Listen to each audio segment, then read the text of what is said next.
This week we're launching the Loft Up campaign, which is what you have to do with an SLDR driver. You know, low forward CG reduces spin, so you need to add loft to your driver. My old loft in my driver was slightly under 8 degrees. 8.5. Several years ago, about 7. And the other driver I was hitting was, I think, a 9 degree. Obviously this year I'm up to 10 degrees. This one here is a 10.5. I'm right around 12.5 degrees. Last week, this week, we just cannot seem to keep these things in the truck. As the CG gets further back in the head, what happens during the golf swing is that the CG actually chases up underneath the shaft. As that's happening, the club is actually lofting during the swing. So as we move the CG forward and lower, you're going to get less of that dynamic lofting, and it's actually going to stay more true to the design loft. In order to get the ball to go up with a higher launch angle, you're going to have to loft up. And out here on tour, it's anywhere from 1 to upwards of 3. I've seen some guys go up 3.5 degrees.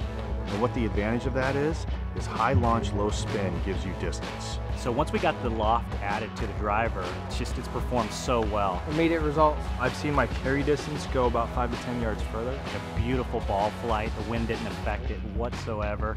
I actually picked up about 16 yards. I think playing the SLDR this week towards a big advantage. I don't have to try to work the ball as much, and it actually works less because I'm hitting it straighter, further. I have this club absolutely perfectly dialed in, so I'm really pumped up about this week. If the best players in the world can loft up, there's no reason that every amateur shouldn't be doing the same thing. If you were to ask me right now, what is the average loft? I'm going to tell you it's about 10.5 out here.